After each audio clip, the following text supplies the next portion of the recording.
ناظرین، آج یوم عرفہ کا دن ہے۔ آج ہم نے بہت ساری دعائیں کرنی ہیں اور میدان عرفات قبولیت کی دعا کا بہترین دن اور بہترین جگہ ہے۔ اس دن کی بہترین دعا جو نبی رحمت صلی اللہ علیہ وآلہ وسلم کے علاوہ تمام انبیاء علیہم السلام نے بھی مانگی، وہ یہ ہے: میدان عرفات میں کثرت سے دعائیں کرنا۔ لا الہ الا اللہ وحدہ لا شریک لہ لہ الملک ولہ الحمد وہو علی کل شیء قدیر۔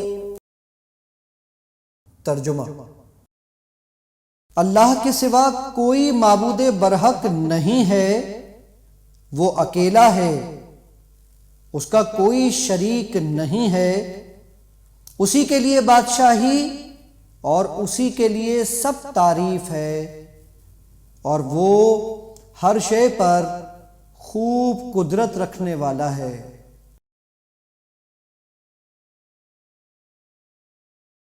لبیک اللہم لبیک لبیک لا شریک لک لبیک ان الحمد والنعمت۔ ناظرین، میدان عرفات میں قبلہ رخ کھڑے ہو کر ہاتھ اٹھا کر دعا کرنا نبی صلی اللہ علیہ وآلہ وسلم کی حدیث سنن نسائی کی حدیث نمبر 3014 سے یہ بات ثابت ہے کہ میدان عرفات میں قبلہ رخ کھڑے ہو کر آپ ہاتھ اٹھا کر اللہ تعالیٰ سے مناجات اور دعائیں کیجیے۔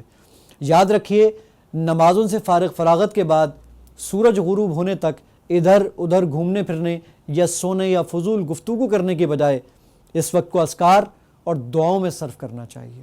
یہ مقام اور یہ مواقع بار بار میسر نہیں آتے، لہٰذا ان سے بھرپور فائدہ اٹھائیے، بھرپور فائدہ اٹھائیے۔